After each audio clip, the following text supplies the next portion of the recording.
acclamer le nom du Seigneur. Celui qui est bon, celui qui est grand pour ta vie ce matin.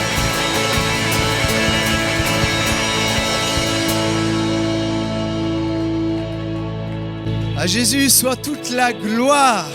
Amen. Soyez les bienvenus à l'Église Espoir. Est-ce que vous allez bien ce matin? Ça va bien, merci. Ça fait chaud au cœur de voir cette église remplie dimanche après dimanche. Soyez vraiment les bienvenus. Je vois quelques visages nouveaux que je n'ai pas l'habitude de voir. Il y en a qui sont là pour la première fois. Il y en a qui sont là pour les premières fois. Est-ce que toute l'église Espoir ici, assemblée en ce lieu, on peut souhaiter la bienvenue à toutes les personnes qui nous ont rejoints? Soyez les bienvenus ce matin. Et c'est en continuité de ce que nous avons vécu hier soir. On a vraiment eu un temps béni. Si tu n'étais pas là, tu as loupé quelque chose. Et la prochaine fois, tu le sauras, tu diras, je ne vais pas louper ça.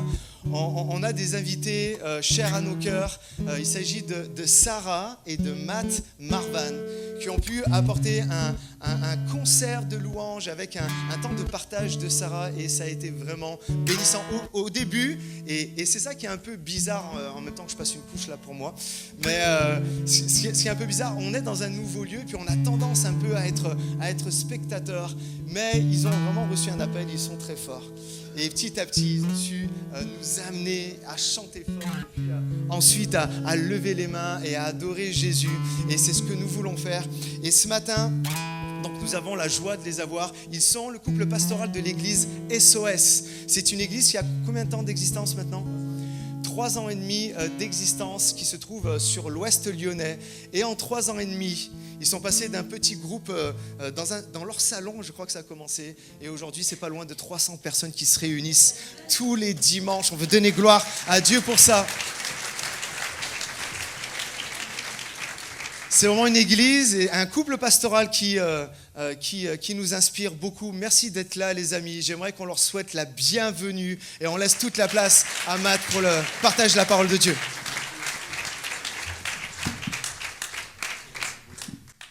Bonjour tout le monde. Comment ça va ce matin? Ça fait vraiment chaud au cœur d'être avec vous tous.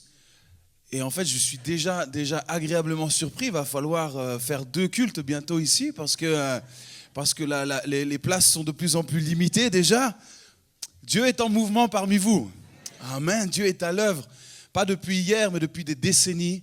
Mais il y a comme quelque chose d'extraordinaire qui se passe actuellement. Comme je l'ai dit hier soir, on a passé une bonne demi-heure, 3/4 d'heure avec Mercio à nous faire visiter tous les locaux. Et ça nous a réjouis. Honnêtement, avec ça, on était heureux, émus même de voir de voir et de toucher ce que Dieu est en train de faire parmi vous. C'est juste extraordinaire.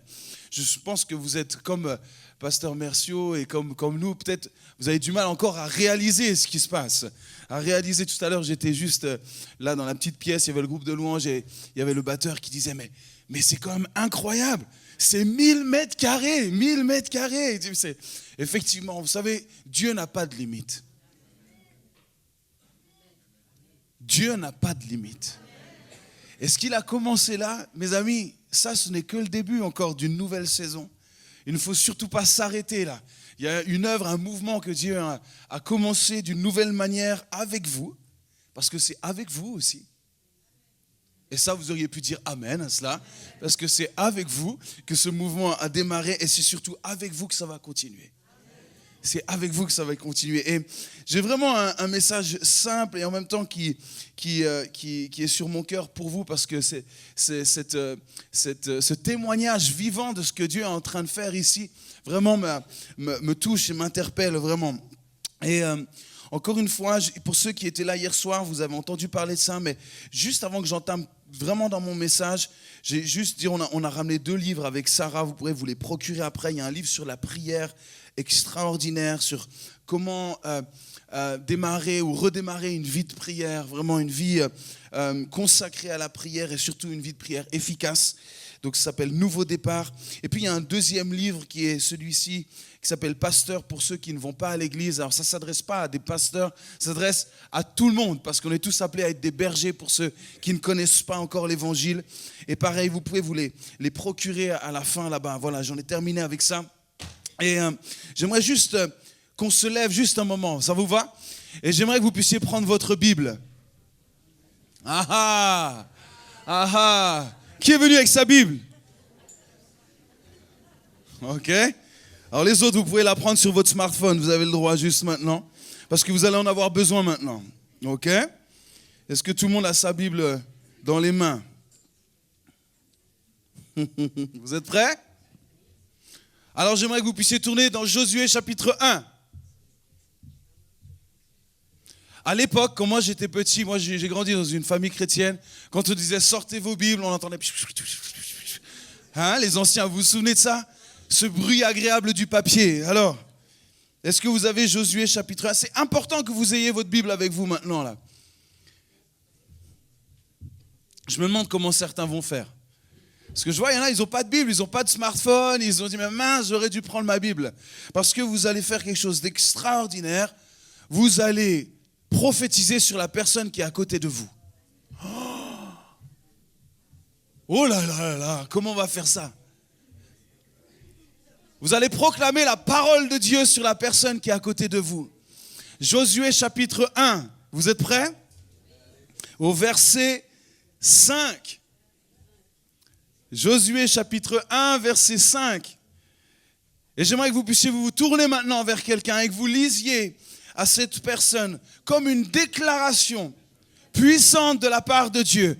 Vous allez être l'outil, l'instrument que Dieu a choisi spécialement ce matin pour bénir la personne qui est à côté de vous, derrière vous, à votre droite, à votre gauche.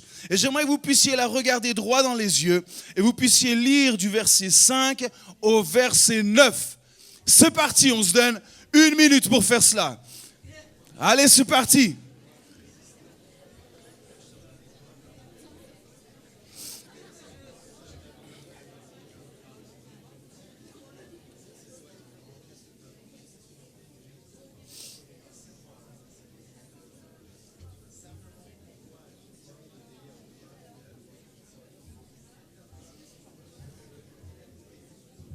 Magnifique.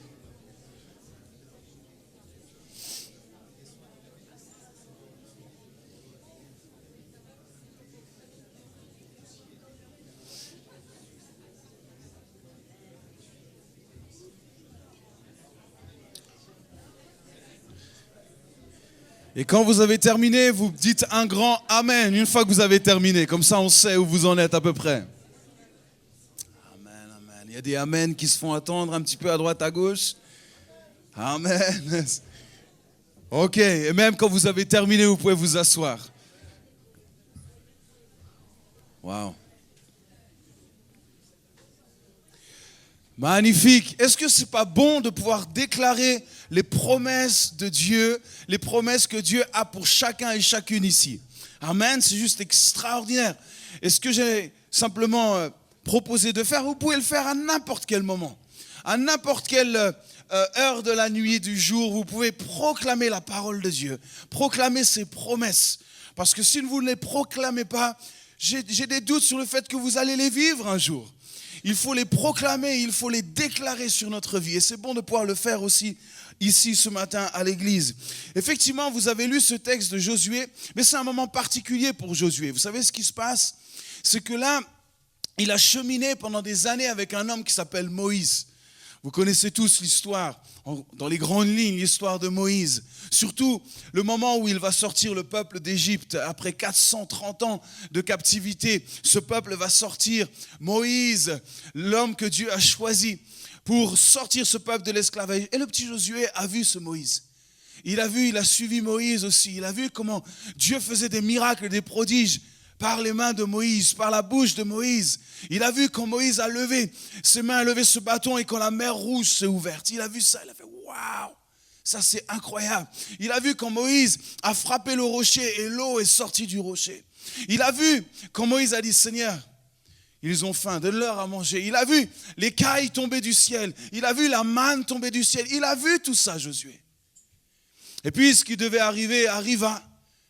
Et c'est ce qui nous arrivera tous. Moïse va mourir.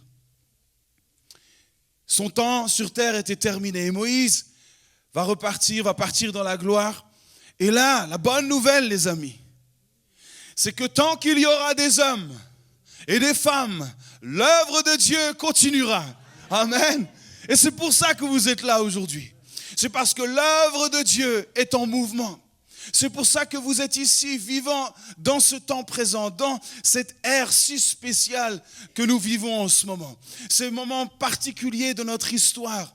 Ce moment, peut-être qu'on regarde avec un œil et dit, mais qu'est-ce qu'on fait ici dans cette saison? Qu'est-ce que c'est que cette histoire? Qu'est-ce qui se passe dans notre société? Les amis, n'oubliez pas d'où ce peuple venait, 430 ans d'esclavage. Eux vivaient des choses terribles depuis des siècles. Mais soudainement, Dieu a choisi un homme pour libérer ce peuple. Et aujourd'hui, j'aimerais vous dire que vous faites partie du mouvement de Dieu. Vous êtes dans le mouvement de Dieu, dans le mouvement de l'Esprit de Dieu. Vous savez, j'ai déjà entendu tellement de choses de ce qui se passe ailleurs, et vous avez peut-être même entendu parler de ce qui se passe peut-être dans d'autres pays du monde actuellement. Peut-être même aux États-Unis, vous avez entendu, il se passe un truc un peu dans une université là. Depuis, je sais pas, au moins 3 semaines maintenant. En fait, il y a un temps de prière dans une université qui ne s'est pas arrêté depuis 3 semaines, jour et nuit. En fait, l'Esprit de Dieu est à l'œuvre là-bas. Mais moi, je crois du plus profond de mon cœur, je suis convaincu que Dieu est à l'œuvre ici. Qu'il y a un mouvement de Dieu ici à Rive-de-Gier et qu'il se passe quelque chose que Dieu avait prévu, que Dieu avait écrit, mais il vous a choisi aussi pour pouvoir continuer cette œuvre. Il vous a choisi les uns et les autres. Dis à la personne à côté de toi, tu es choisi pour cette œuvre. Dis-lui, tu es choisi pour cette œuvre. Tu es choisi pour ce mouvement.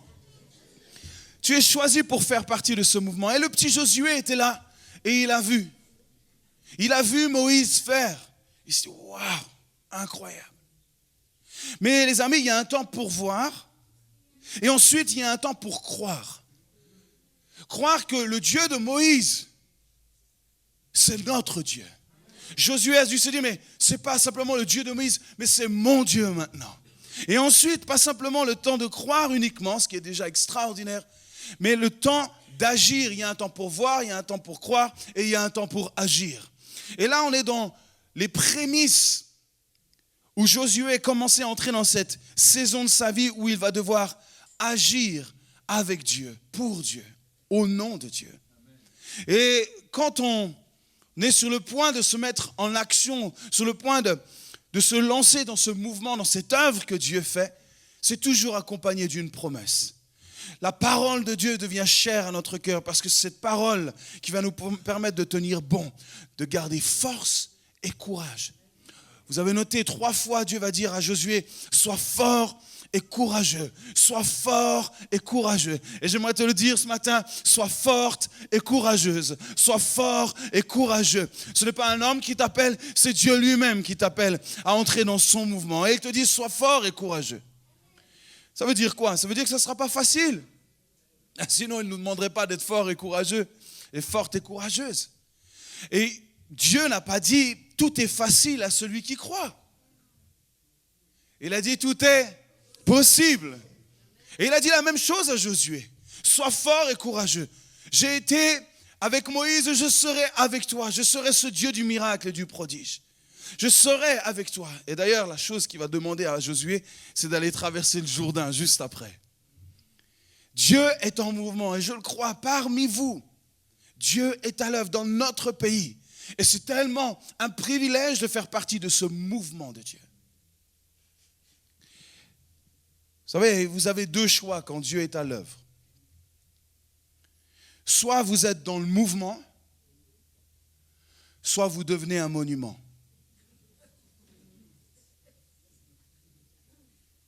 Soit vous choisissez d'être dans le mouvement de Dieu, soit vous choisissez de rester là où vous êtes et vous deviendrez un beau monument.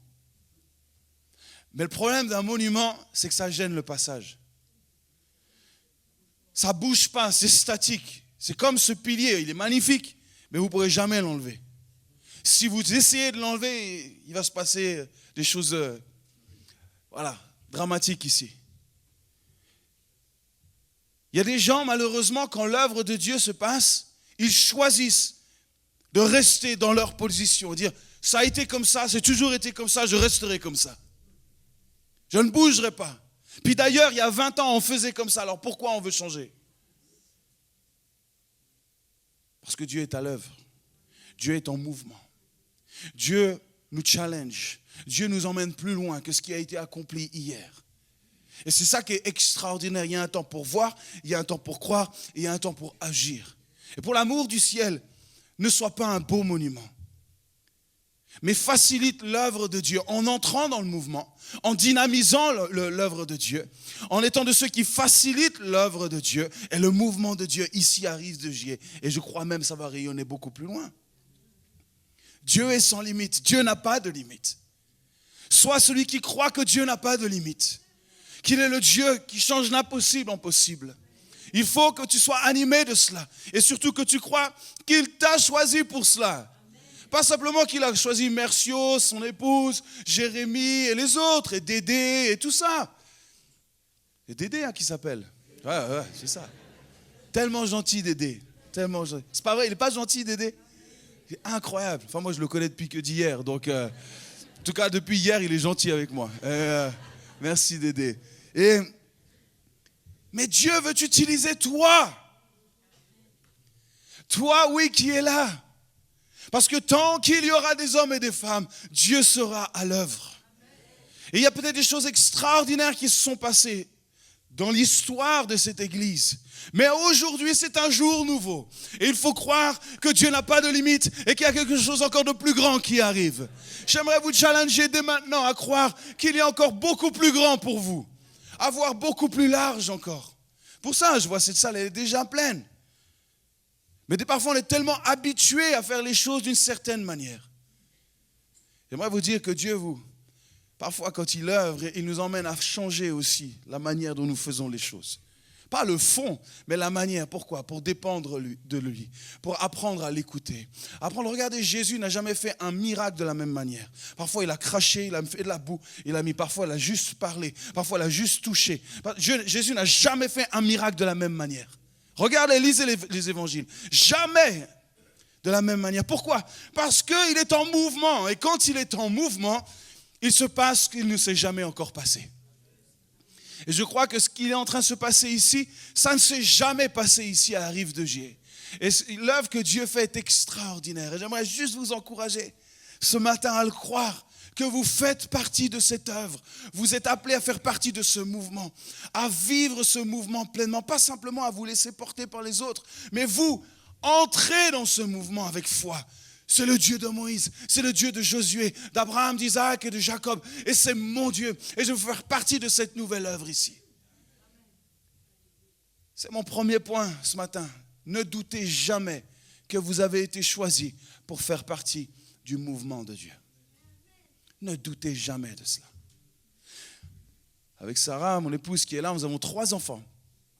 3 enfants. Notre aîné, elle a 16 ans. Le milieu, Simon, il a 14. Et puis la petite dernière, elle a 8 ans. Vous savez, il y a des saisons spéciales et magiques quand on élève des enfants.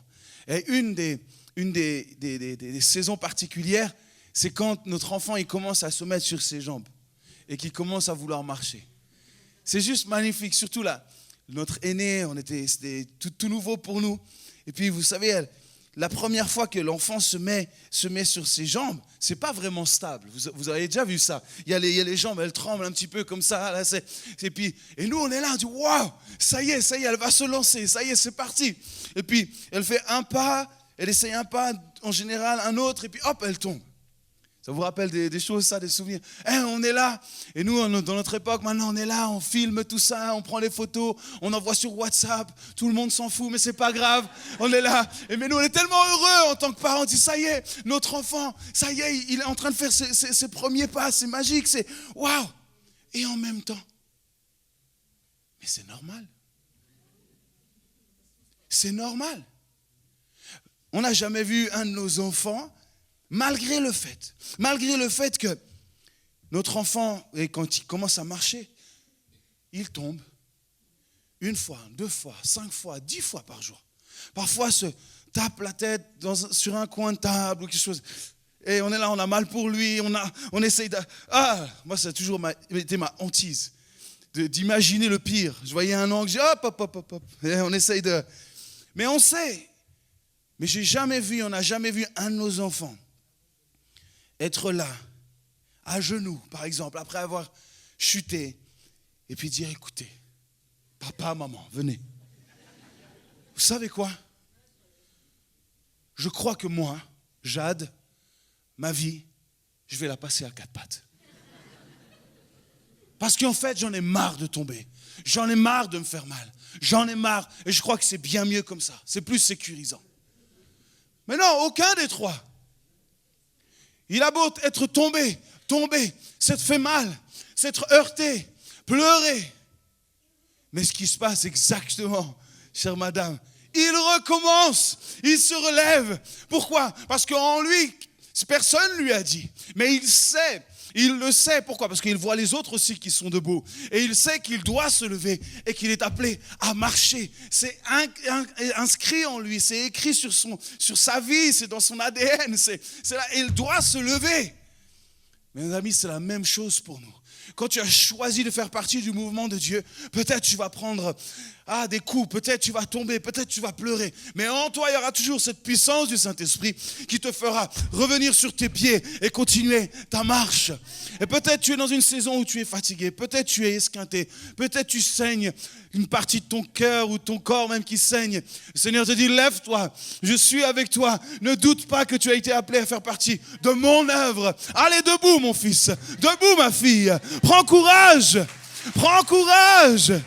Sois fort, sois forte et courageuse. Ne t'arrête pas en si bon chemin. Je suis là. Et vous savez le problème? Le problème, c'est que parfois, il y a des chrétiens qui vivent à 4 pattes. Et le problème, quand on est à 4 pattes, vous savez ce qui se passe? C'est que notre vision est limitée. On ne voit pas loin du tout. Moi, ma petite de 8 ans, quand elle va dans les transports, je me souviens au début, quand je l'emmenais dans les transports, on allait en bus, je ne pouvais pas la laisser les pieds sur le sol, parce que tout ce qu'elle voyait, c'était des fesses, des genoux, et tout, je la prenais dans mes bras pour lui donner un peu de hauteur, de perspective, une autre perspective. Mon ami, lève-toi. Lève-toi, prends courage. Tu verras que ta perspective va changer. Ta vision va changer. Tu vas voir un nouvel horizon. Tu vas voir plus loin. Tu vas voir plus grand. Tu vas voir plus haut. Mais lève-toi. Ne reste pas dans cette position en étant abattu. Lève-toi par la force que Dieu te donne maintenant. Sois fort et courageux. J'ai juste envie de te dire ça ce matin. Sois encouragé par la parole de Dieu qui dit sois fort et courageux. Sois forte et courageuse, vis mon mouvement, entre dans mon œuvre, entre par la foi. Je t'ai appelé pour cela. J'ai discuté avec un ami récemment et il me disait, tu sais Matt, j'ai réalisé qu'en fait, on est la dernière génération, nous les vivants, on est la dernière génération avant l'extinction de l'évangile. Il m'a fallu quelques secondes pour réaliser ça. Je dis, qu'est-ce que tu dis? Il dit oui. Parce que si on ne fait pas ce que Dieu nous demande, si on ne transmet pas le message de l'évangile, l'évangile va s'éteindre. Je dis, mais c'est vrai ce que tu dis. Si moi je ne fais pas ce que Dieu m'a appelé à faire, si je ne répands pas le message, l'évangile, si je ne fais pas partie de cette œuvre que Dieu a choisie pour ce temps dans lequel je suis né, alors ça veut dire que dans 5 ans, 10 ans, 20 ans, l'évangile va s'éteindre.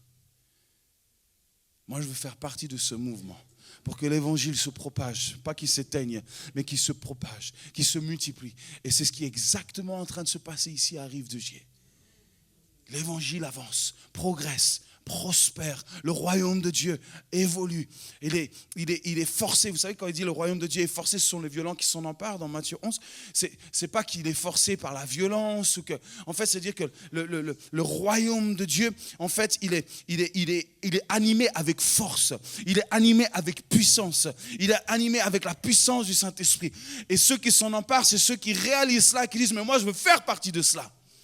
Je ne veux rien rater de ce que Dieu est en train de faire ici. Croyez que le royaume de Dieu ici est forcé. Il est manifesté par la puissance de son esprit, la puissance de sa parole. Rejoignez ce mouvement. Il y a un temps pour voir, un temps pour croire et un temps pour agir. Amen. Est-ce que vous êtes encouragés par cela ce matin? Ça, c'est la première chose. Et Josué va être encouragé par cette parole que Dieu va lui laisser. C'est pas rien. quand même, il hérite de 2 millions de personnes. Je ne sais pas si vous réalisez. 2 millions de personnes. Tous les jours. Josué, on a faim. Vous avez déjà pensé à ça? 2 millions. On a faim, Josué. Josué, on a soif. Josué, on fait comment là?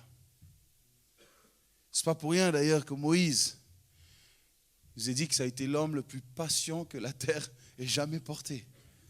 On peut comprendre avec 2 millions de personnes tous les jours. T'imagines, Merciou? Hein? Merciou, on a faim. Qu'est-ce qu'on fait? On va où maintenant? Les Égyptiens arrivent, on fait quoi maintenant? Tu nous as emmenés ici, là, Merciou, là? Ici, là? Et on va faire quoi, nous, maintenant, là? Qui va payer les factures? Hein? Merciou? Non, justement. Qu'est-ce qu'on fait? Ne laissez pas le passé vous faire peur. Ne laissez pas le passé vous rattraper, comme on dit. Vous dire, mais peut-être pourquoi on a fait ça? Oh, on s'est embarqué dans quoi? Oh, non, ne doutez pas. Ne doutez pas de ce que Dieu a entrepris au travers de vous. Et vous allez être de ceux qui allaient porter ce projet beaucoup plus loin encore. Pas juste les quelques-uns qui sont sur le papier avec un titre, pas cela, tout le monde. Tout le monde est en mouvement, tout le monde est à l'œuvre et ça fait la différence. Et vous serez inarrêtables. Jésus avec 12 a changé le monde. Aujourd'hui, je sais pas, vous êtes 200 ici. Imaginez comment cette ville de Rive-de-Gier et toute son agglomération peut être contaminée par l'évangile en quelques semaines, en quelques mois, en quelques années, si vous choisissez d'entrer dans le mouvement de Dieu et de croire qu'il est sans limite. Ça, c'est la première chose. Et j'ai envie de vous encourager avec un deuxième point, parce que ce qui se passe avec Josué après, c'est que j'aime lire la parole de Dieu parce qu'on découvre peu à peu le caractère, l'imagination de Dieu, la créativité de Dieu. Et aussi, on découvre la stratégie de Dieu. Vous savez que Dieu est un fin stratège. Dieu ne fait pas les choses au hasard.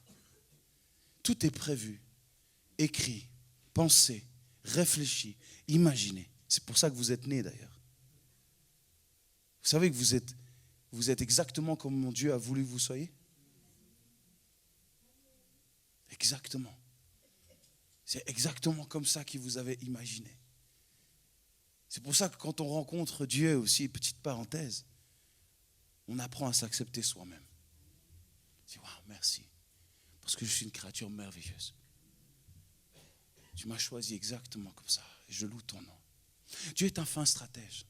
Et il va donner une stratégie à Josué. Je n'ai pas le temps de développer ça. Vous pourrez lire Josué 2, 3. Il y a une vraie stratégie pour passer le Jourdain puis aller encore plus loin après. Avec Jéricho, etc. Vraie stratégie. Vous tournerez 6 fois autour de la ville, etc. Vraie stratégie. Dieu est un fin stratège. Peut-être vous dites, mais moi, ma vie, concrètement, je n'ai pas l'impression qu'il y ait une stratégie pour ma vie. J'ai l'impression que je vais par là, sans trop savoir où je vais. J'ai l'impression que je tourne en rond, je ne sais pas quoi faire vraiment. Et même servir Dieu, qu'est-ce que ça veut dire vraiment? Dieu est un fin stratège. Si tu lui fais confiance, si tu choisis d'entrer dans ce mouvement, dans cette œuvre, il y a des choses très stratégiques. Il y a des choses qu'il a écrites pour toi et pour nous et pour chacun ici, dans lesquelles il va te faire entrer. Des choses extraordinaires. J'aimerais vous raconter une petite histoire juste pour vous montrer, vous rappeler à quel point Dieu est stratégique. Pas juste parce qu'il est un fin stratège, mais parce qu'il est toujours animé par l'amour. C'est une stratégie de l'amour. Il y a de cela quelques années, j'étais encore à Dijon et je devais me rendre dans le sud de la France en voiture. Et j'arrive au péage pour prendre mon ticket de péage. Et puis là, juste sur le côté, je vois un gars. Je vois un gars qui fait du stop. Et là, je me dis, ça va, ça va vite. Hein. Je prends pas. Oh, j'avais envie d'être tranquille. Je suis sans les enfants, je suis au calme dans la voiture. Finalement, je dis, allez, je prends. Monte dans la voiture, je dis, vous allez où? Il dit, ouais, je vais dans le sud de la France. Je dis, oh, ok. Puis je me suis rendu compte que ça allait être compliqué de parler parce qu'il était allemand. Moi, je ne parle pas un mot d'allemand. Mais l'anglais, exactement, nous a aidés à pouvoir communiquer un petit peu. Et puis, je suis dans la voiture et puis je me suis dit, il est dans la voiture. De toute façon, il ne peut pas descendre. Donc, autant que ce moment serve à quelque chose. Et puis, vous savez, en tant que pasteur, parfois on a un privilège. C'est qu'il y a certaines questions qui peuvent lancer quelques discussions. Et je lui dis, et toi Christian, qu'est-ce que tu fais dans la vie? Et puis il me raconte qu'il travaille dans une usine en Allemagne, etc. Puis je dis, mais qu'est-ce que tu fais là en fait? Et il dit, je suis parti avec mon sac à dos depuis l'Allemagne, et je fais du stop depuis et puis je me fais un road trip tranquillement comme ça, juste pour découvrir. Je dis, waouh! Puis j'attendais qu'il me lance la question, et toi tu fais quoi? Puis la question arrive, et il dit, et toi tu fais quoi? Et je dis, écoute, moi, Christian, je suis pasteur. Il fait, quoi? Tu es pasteur? Et puis là, je vois, il fouille dans son sac qui est à ses pieds. Il fouille, et là, il sort un Nouveau Testament. Je me souviens, il était blanc, comme ça. Et je dis, waouh, mais Christian, c'est génial, tu es chrétien? Non. Je dis, quoi, tu n'es pas chrétien, mais qu'est-ce que tu fais avec un Nouveau Testament? Il dit, écoute, avant que je parte, j'ai fait une dernière soirée avec un de mes amis. Et puis, lors de cette soirée, mon ami m'a dit, tiens, je te donne ça. Peut-être ça peut te servir. Prends le temps de le lire pendant ton voyage, tu auras du temps. Je dis, ouais, mais c'est génial ça. Et je dis, mais est-ce que tu as déjà lu un petit peu? Il me dit, ouais, écoute, j'ai un petit peu lu, j'ai un peu avancé. Il me dit, j'en suis à Romains. Je dis, à Romains? Matthieu, Marc, Luc, Jean, Actes. Je dis, waouh! Je dis, t'as lu plus que certains chrétiens en 10 ans, là, c'est magnifique. Je dis, waouh! Il me dit, ouais, écoute, c'est magnifique. Je dis, waouh, trop bien. Puis à un moment donné, il s'arrête comme ça, mais il dit, attends, mais tu m'as dit que tu étais pasteur. Je dis, ouais. Il me dit, attends, ça c'est un truc de fou. Je dis, ah bon? Il dit, c'est un truc de fou. Quand je suis parti d'Allemagne, donc je descendais en stop, et à un moment donné, je me suis arrêté à Colmar, donc en Alsace.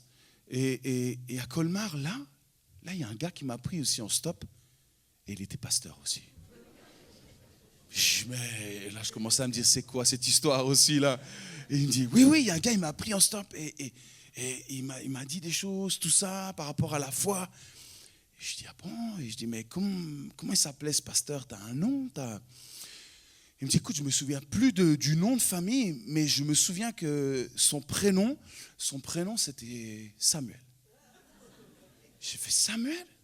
Je dis, mais je connais quelques Samuel, moi, dans le coin là-bas. Je connais quelques pasteurs qui s'appellent Samuel. Je dis, tu ne te souviens pas du nom de famille? Il me dit, écoute, non, c'était une sorte de long nom de famille, comme ça. Je dis, Je dis, écoute, j'en connais un. Je vais te dire son nom, tu me diras si c'est lui. Et je lui dis, est-ce que ce serait Samuel Peter Schmidt? Et là, il fait, quoi? C'est lui. C'est ce gars-là qui m'a parlé. C'est lui, j'en suis sûr. C'est lui qui m'a parlé pendant 45 minutes. C'est lui. Et là, je dis, mais Christian, c'est un truc de fou. Ce Samuel Peter Schmidt, c'est mon beau-père. C'est mon beau-père. Et là, elle fait, non, je ne crois pas à cette histoire. C'est trop. Non, c'est trop. Je dis, écoute, Christian, tu sais ce qu'on va faire? Je sais que ce n'est pas bien. Mais je vais prendre mon téléphone, j'étais au volant. J'ai pris mon téléphone. J'ai appelé mon beau-père. Je dis, écoute, Sam, je suis avec un gars là, dans la voiture. Je l'ai pris en stop. Il me dit, c'est Christian? J'ai fait, oui, c'est Christian. C'est Christian, il est là, il est à côté de moi, il est là. Je dis, écoute, parle-lui. Et puis donc, ils se sont parlé en allemand. Mon beau-père parle très bien l'allemand. Ils ont parlé ensemble. Et puis, mon beau-père lui dit, alors tu vois, Christian, je te l'avais dit. Et bam, il lui a remis une couche. Et lui, il était complètement perturbé. Mais imaginez-vous, lui, il vient passer un petit road trip tranquillement. Finalement, il se trouve harcelé par des pasteurs. Mais il n'a rien demandé, le pauvre. Il n'a rien demandé, il veut juste faire un road trip tranquille. Mais Dieu est un fin stratège. Dieu est un fin stratège. Il met les bonnes personnes au bon moment. Ceux qui sont dans son mouvement. Ceux qui sont ouverts, ceux qui restent disponibles, disposés. Et puis, on a discuté avec Christian. Voilà, c'était C'était un boulevard, une autoroute pour lui parler de Jésus là.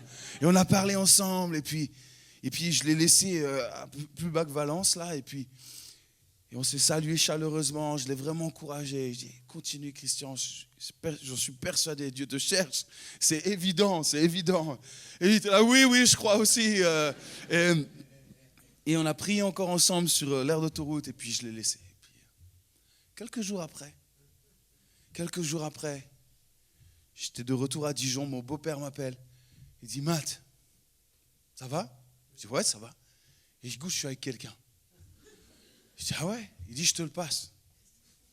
Des fois, il me fait ça. Il nous appelle, il dit, attends, je te passe quelqu'un. Ou j'appelle et là, je reconnais. Je dis, mais Christian, qu'est-ce que tu fais là? Qu'est-ce que tu fais là? Il dit, écoute, j'ai fini mon road trip et je me suis dit, ça m'intrigue trop cette histoire. Il faut que j'aille parler à ce pasteur Samuel. Il faut que j'y retourne, c'est sur mon chemin, je veux m'arrêter. Donc il s'est débrouillé, un vrai débrouillard. Il a été à l'office du tourisme, il a trouvé l'adresse, jusqu'à ce qu'il se retrouve devant chez mes beaux-parents. Il a sonné, finalement mon beau-père n'était pas là, il venait de partir pour l'Allemagne pour aller prêcher. Et puis ma belle-mère lui a dit, ça allait dans cette direction, je ne sais pas vraiment où c'est.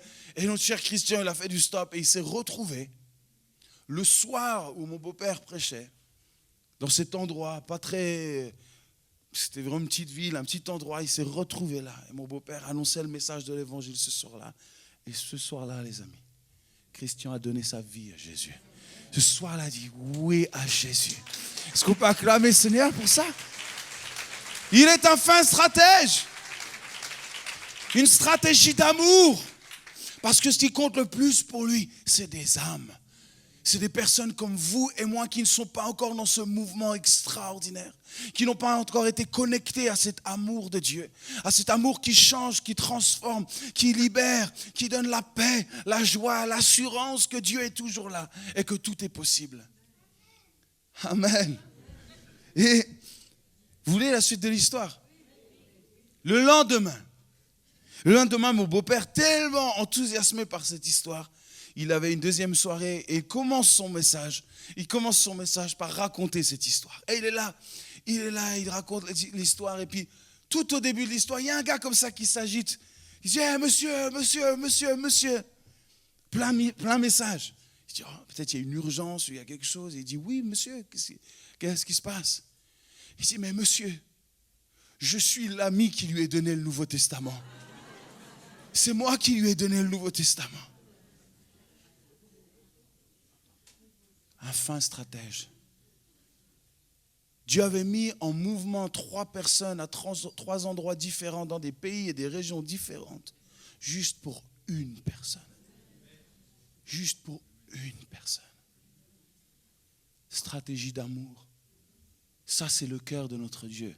Ça, c'est le cœur de notre Père. Et quand on fait partie de ce mouvement-là, les amis, on ne veut surtout pas devenir un monument. On veut que Dieu nous utilise encore et encore et encore pour être cette main tendue, être ce prolongement de l'amour de Dieu, de pouvoir être ce visage qui va illuminer celui qui est dans la détresse, être cette main qui va porter celui qui est fatigué, celui qui est découragé, et avoir une maison pour accueillir celui qui est démuni et celui qui a faim et celui qui a soif. Faire partie de ce mouvement-là est la plus belle des choses. On se sent vivant quand on fait partie du mouvement de Dieu. On se sent en vie et notre existence a un vrai sens. Je me suis souvent posé la question, si je ne m'étais pas arrêté et je n'avais pas pris Christian, vous savez ce qui se serait passé? Je serais passé à côté de cette histoire extraordinaire. Dieu aurait envoyé quelqu'un d'autre pour Christian, mais moi j'aurais été privé de cela. Et ça aurait été quel dommage. Je ne l'aurais jamais su. Probablement jamais su. Mais je sais, au travers de cette expérience, qu'il y a un mouvement que Dieu met en place. Et il cherche un homme et une femme qui veut en faire partie. Des fois, juste pour une personne. Vous voyez ce que Dieu est capable de faire. Imaginez cet homme, ce qu'il a dû se dire, mais qui est ce Dieu qui m'a tant aimé, qu'il a mis ces différentes personnes à différents endroits pour venir me chercher. Mes amis, c'est ça la raison de vivre. C'est ça la raison de vivre d'une église. De vivre pour ceux qui n'en font pas encore partie. de faire partie de ce mouvement qui sera toujours prêt à accueillir ceux qui ne le connaissent pas. Et vraiment, je veux prophétiser que ce lieu sera beaucoup trop petit dans les semaines qui viennent. Et vous allez faire de la place ici. Vous allez faire de la place pour ceux qui ne connaissent pas encore Jésus. Alors, s'il vous plaît, ne soyez pas un monument dans cette saison-là, mais entrez dans le mouvement de l'Esprit de Dieu. Et vous vous sentirez en vie comme jamais, du plus petit jusqu'au plus ancien, au plus aîné. Chacun a sa place pour vivre quelque chose d'extraordinaire. Amen. Est-ce qu'on peut se lever ensemble?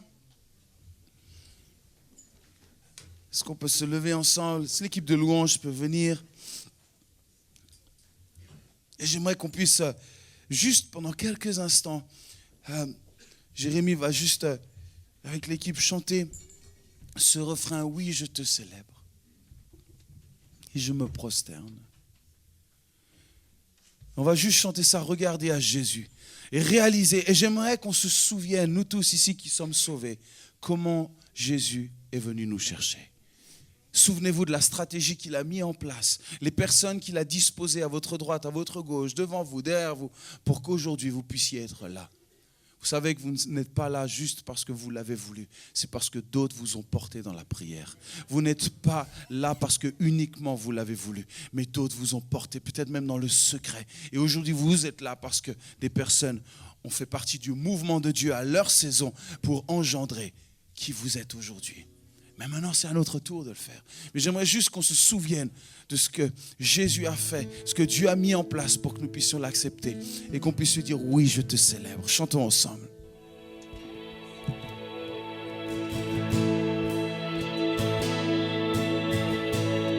Alléluia. Restons dans cette attitude de louange, restons dans cette attitude de reconnaissance. J'aimerais juste m'adresser peut-être à certains ou à certaines aujourd'hui. Vous réalisez la stratégie d'amour de Dieu pour vous. Vous réalisez que le bras de Dieu vient jusqu'à vous et vous tend la main ce matin. Mais vous ne connaissez pas encore ce Jésus. Vous ne connaissez pas encore ce Jésus qui sauve, qui guérit, qui libère. Ce Jésus de paix, ce Jésus de grâce, ce Jésus d'amour et de compassion. Mais aujourd'hui, vous voulez saisir l'occasion de vous réconcilier avec Dieu, de faire la paix avec Dieu. Jésus est la paix. Jésus donne la paix. Jésus s'est donné lui-même sur une croix pour que tu puisses découvrir combien Dieu est grand et Dieu est bon. Puisses être libéré de ton péché, de la condamnation et que tu puisses être libre. Et pendant que nous sommes simplement là dans l'adoration, la prière, j'aimerais proposer à tous ceux qui veulent soit accepter Jésus pour la première fois dans leur vie, faire une prière de salut en reconnaissant son péché et en acceptant que Jésus soit leur Seigneur et Sauveur. Ou alors peut-être vous avez connu, vous avez peut-être même fréquenté les églises depuis des années, mais aujourd'hui c'est le jour de reconsacrer votre vie à Jésus. Alors que ce soit l'un des deux cas, aujourd'hui, j'aimerais te proposer et vous proposer à tous.